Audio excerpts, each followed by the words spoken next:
¿Cómo estás? Resulta este tema de un gran interés, el tema de la convivencia y el tema de la aceptación, de lo que significa irse a vivir con alguien.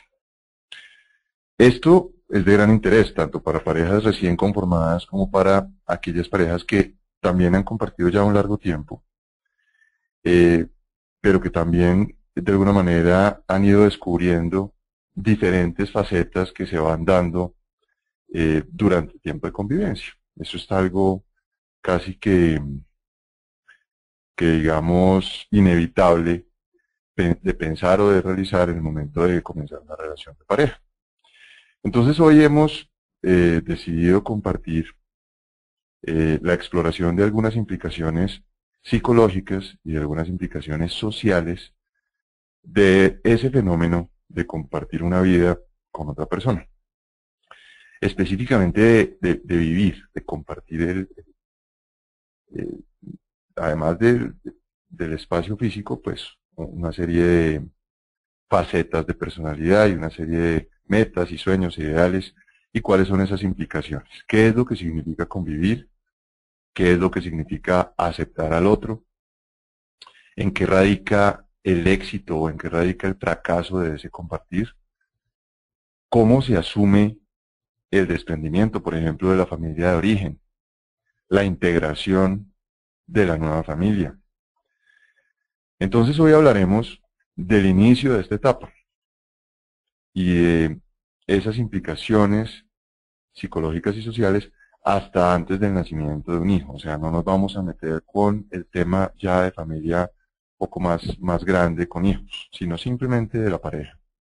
Ya en otra oportunidad podremos tocar el tema de la convivencia en ese contexto, sin perjuicio de que pues algunas de las ideas del compartir de hoy pues puedan resultar también útiles para familias con hijos.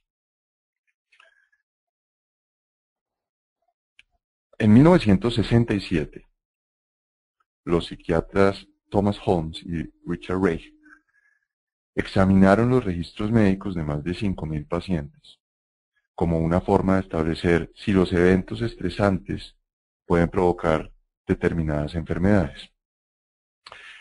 A los pacientes se les pidió que llenaran una lista de 43 acontecimientos estresantes de la vida sobre la base de una puntuación específica. Ellos determinaron unos porcentajes y unos contextos específicos para calificar.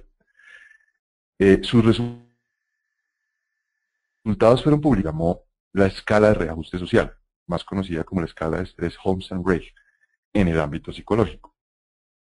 Curiosamente, el matrimonio resultó en esa evaluación ser la séptima fuente de estrés más intensa en las personas, asociada a esta circunstancia a otros eventos vitales, como son estos tres eventos que tenemos acá: la separación de la familia de origen, el establecimiento de acuerdos para la convivencia y la consolidación de la pareja como sistema autónomo. Hoy vamos a hablar de estos tres eventos vitales que surgen de manera consciente o inconsciente en el momento de tener en cuenta o de considerar la idea de ir a vivir con alguien. Por eso vamos a abordarlo desde esta perspectiva un poco psicológica y luego lo vamos a ir llevando un poquito más al tema más práctico. Vamos a comenzar con la separación de la familia de origen.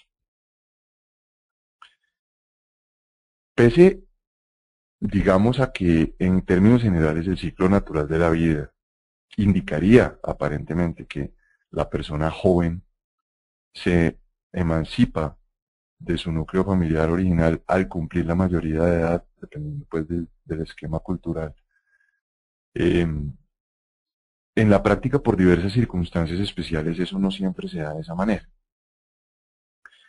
A veces se da antes, por ejemplo, frente a situaciones violentas, como por ejemplo abandonos, agresiones o incluso accidentes, o sea, situaciones violentas desde el punto de vista psicológico, desde el punto de vista físico, o situaciones, digamos, imprevistas que se dan por accidente, que hacen que esa persona pues deba vivir sola sin haber cumplido su madurez, su mayoría de edad o su madurez, entre comillas, psicológica de la temprana adultez. Y en otras ocasiones eso se da después, o sea, muchos años después o unos años después de la mayoría de edad. Y en algunos casos esta separación de la familia de origen llega a darse precisamente por la vinculación con otra persona. O sea, hay personas que salen de su núcleo familiar original, detonado esto por el conocer otra persona y por la necesidad biológica de reproducción o de ir a conformar un hogar. Este aspecto, independientemente del caso, influye consciente o inconscientemente en cada individuo.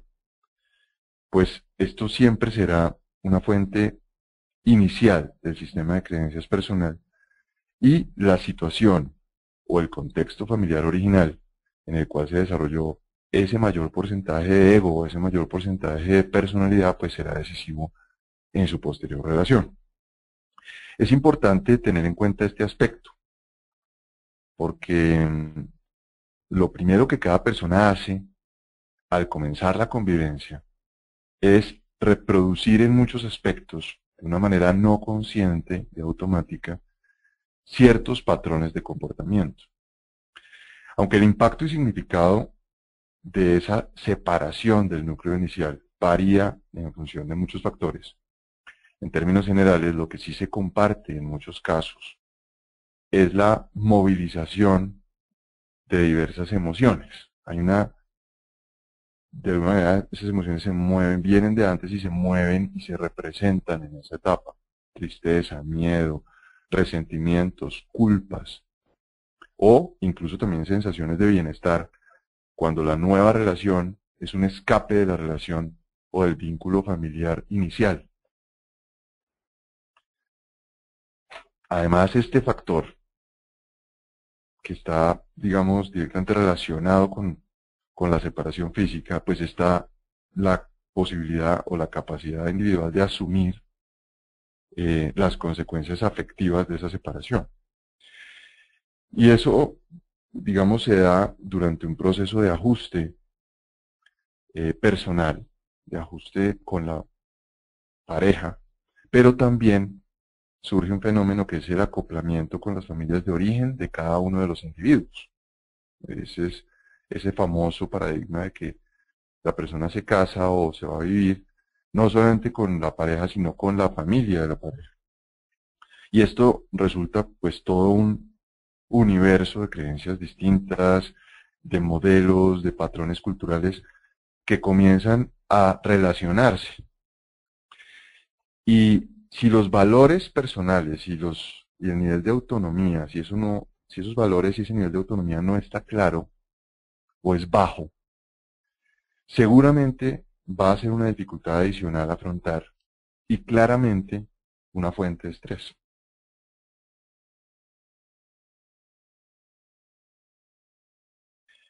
Al no darme cuenta qué es lo que amo de mí y qué debo trabajar como oportunidad, o sea, cuáles son esos ámbitos, esas áreas en las cuales puedo mejorar, pues tampoco puedo establecer exactamente qué es lo que voy a compartir armónicamente y sobre qué temas son necesarios o es necesario un acuerdo o varios acuerdos para nivelar esa diferencia. Cuando esto no está claro, entonces se presentan unas situaciones muy especiales. Por ejemplo, se presenta una ambivalencia de la persona con respecto a la relación con la expareja. Eso es típico, característico. Por ejemplo, surge una culpa por haberla abandonado, haber dejado esa pareja, o un remordimiento o una tristeza por haber sido abandonado o haber sido dejado por la otra persona.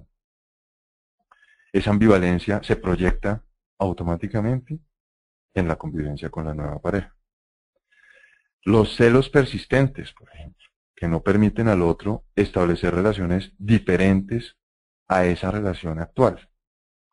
O sea, no puedes tener otros amigos, no, la relación con la familia cambia, se dan alejamientos, incluso hay también limitaciones psicológicas. O sea, a veces se le niega al otro incluso el derecho a fantasear con otras personas, a tener amores platónicos, por llamarlo de esa manera. Eso también genera esa evidencia y eso es algo que se hereda, digamos.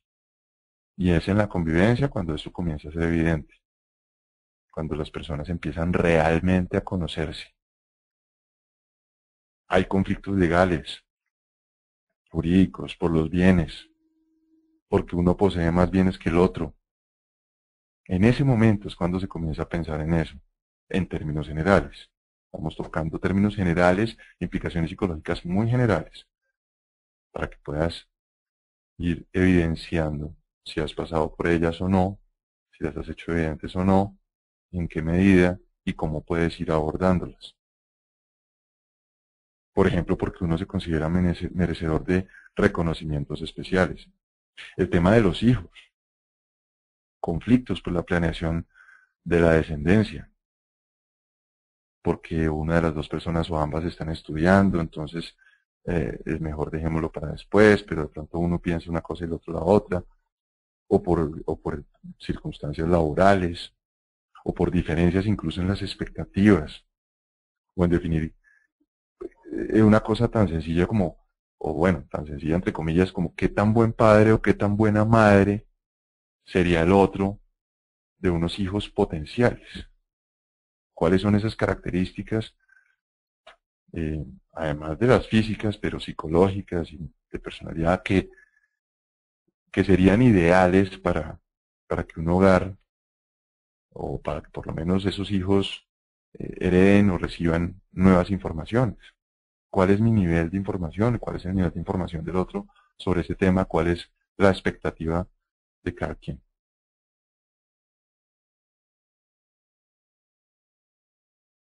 Y esto nos va a dar contexto para relativizar ese concepto de convivencia.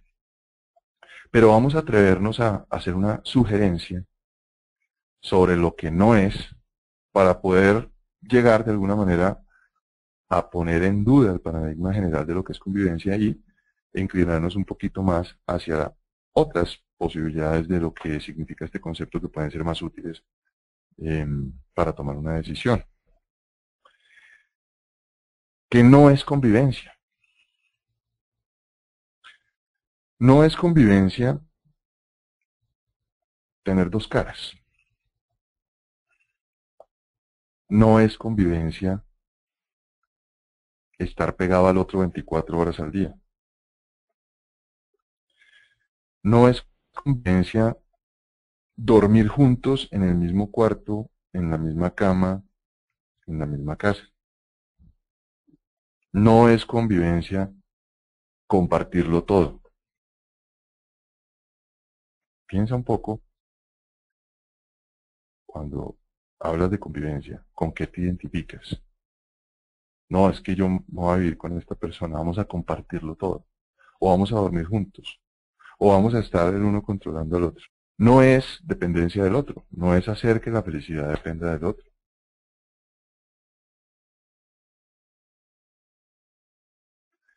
La convivencia implica una integración, no una separación. Una integración que primero debe ocurrir a nivel interior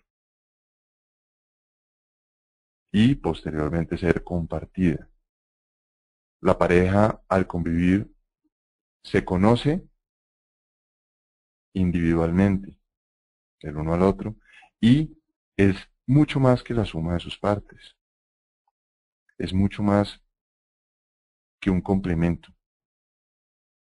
Es una integración, es una unidad. Y esa unidad, desde lo diferente, es adaptación. No es la especie más fuerte la que sobrevive, ni la más inteligente, sino la que responde mejor al cambio.